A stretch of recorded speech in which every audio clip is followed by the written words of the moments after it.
ఇది 45 రోజుల వయసుగల పసిబిడ్డ కథ.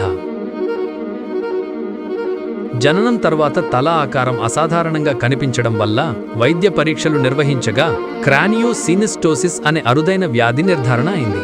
ఇది పసిబిడ్డ తల ఎముకలు ముందుగానే కలిసిపోయే పరిస్థితి. దాంతో మెదడు పెరుగుదల అడ్డంకి చెందుతుంది. మా టీం ఈ చిన్నారికి craniosynostosis repair with orbital advancement శస్త్రచికిత్స విజయవంతంగా నిర్వహించింది. తల ఎముకలను జాగ్రత్తగా విడదీసి కళ్ల చుట్టూ ఉన్న ఎముకలను ముందుకు తీసుకువచ్చి మెదడు సాధారణంగా పెరగడానికి సరైన ఆకారంలో పునర్నిర్మాణం చేశారు.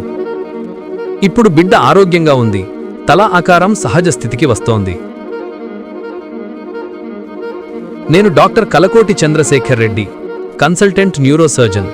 పిల్లల్లో ఇలాంటి తల ఆకార మార్పులు గమనిస్తే ఆలస్యం చేయకండి, వెంటనే నిపుణుణ్ణి సంప్రదించండి. ముందస్తు నిర్ధారణే శ్రేయస్సుకు మొదటి అడుగు.